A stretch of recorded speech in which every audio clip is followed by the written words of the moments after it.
وهنا أعلن الرغبة الجادة لەگەڵ دیاریکردنی محەممەد شیع سوودانیدا بۆ پۆستی سەرۆگوەزیران لەلایەن چوارچەوەی هەماهەنگیەوە مانگرتنی تەوژمی سەدری لە نێو تەلاری ئەنجومەنی نوێنەران دەستی پێکرد و کۆتاییەکەی بە شەڕی خوێناوی مانگی ئاب کۆتایی هات کە دوجار موقتەدا سەدر پاشەکشەی خۆی لە کای سیاسی ڕاگەیاند. ڕاستپاردنیشی بۆ ئەو پۆستە هەستیارەی دەستگای ڕاپەڕاندن بە شکستی سەدر و لایەنگرانی لە قەڵەم دەدرێت. پرۆژەکەی سەدر بۆ دەرچوون لە نەریتی پشکپشکێنەی دوای 2003 و دەرچوون لە جوغزی زۆرینەی تایفی بۆ زۆرینەی نیشتیمانی بەهۆی پلانگەڕیە ناوخۆیی و ناوچەیەکانەوە شکستی خوارد. دەرکەوت حەلبوسی و بارزانی لەسەر پۆست و دەستکەوت هاوپەیمانەتیان لەگەڵیدا گرێدا بوو. دەنا چۆن هاوپەیمانی ڕاستەقینە لە دوای شکستی هاوپەیمانەکەی لەگەڵ نارەکەیدا لەسەر پۆست و پارە و دەستکەوت ڕێک دەکەوێت. وأنا أعتذر للشعب العراقي الذي هو المتضرر الوحيد مما يحدث. سەدر هەروەکو لە هەڵبژاردننی هاوپەیماندا هەڵەی کرد لە خوێندنەوەی سەنگەربەندی ناوچەکەشدا هەمان هەڵەی کردووە کە گومانی وابوو لە کات و شوێنی گونجاودا ڕاوەستاوە.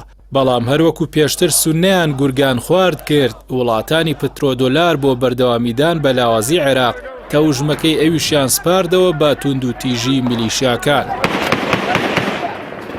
سەرخستنەوەی هاوکێشەی تەوافقی نیشتیمانی خواستی ئەمریکا و ئێرانە گرنگ نییە کابینەی بەغدا لەسەر بنەمای دابەشکردنی کێکی دەسەڵات پێک بێنرێت باوەکو لەسەر حسابی بێهێزی و گەندەڵی دەستگای ڕاپەڕاندنیش بێت. هەروەکو لە دوای 2003 حکومەتەکانی بەغدا گەندەڵترینی مێژووی وڵاتەکە بوون گرنگەوەی عێراق بەو ئاراستەیەدا بڕوات کە بەرژەوەندیەکانی تاران و واشنتۆن لە ناوچەکەدا بپارێزێت.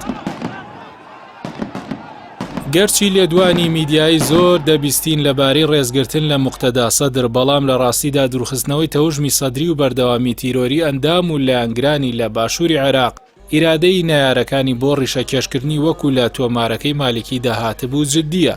ئەوانی لە ماوەی ساڵ و نیوی داهاتوودا کابینەی ڕاگوزەر بەڕێوە دەبن کار بۆ مانەوەی خۆیان دەکەن لە هەڵبژاردننی پێشوەختەی داهاتوودا.